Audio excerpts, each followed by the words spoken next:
காவிரி நீர் நம்முடைய தமிழ்நாட்டின் உயிர் நாடி. 38 மாவட்டங்களில் 28 மாவட்டங்கள் காவிரியை நம்பிதான் இருக்கின்றன. 8 கோடி மக்களில் 5.5 கோடி மக்கள் காவிரி நீரை நம்பிதான் இருக்கின்றார்கள்.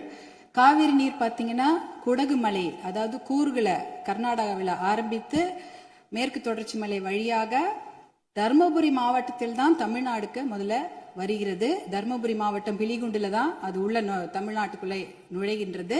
கிட்டத்தட்ட 800 கிலோமீட்டர் அது டிராவல் பண்றாங்க. அந்த காவிரி நதி நீர் பார்த்தீங்கன்னா 800 கிலோமீட்டர் கர்நாடகாவிலிருந்து தமிழ்நாட்டுக்குள்ள டிராவல் பண்றாங்க. அந்த காவிரி நீர் வந்து பிலிகுண்டுலேருந்து ஒகேனக்கல் வருது. அதுக்கப்புறம் மேட்டூர் அணையை நிரப்பிட்டு பவானி, ஈரோடு, திருச்சி போன்ற இடங்கள்லாம் வந்துட்டு கடைசியாக பூம்புகார்ல கடல்ல கலக்கிறது. இதுதான் அந்த காவிரி நீருடைய டிராவல் மேப். இதுல பாத்தீங்கன்னா 320 கிலோமீட்டர் மட்டும்தான் கர்நாடகாவில் காவிரி பாய்கிறது.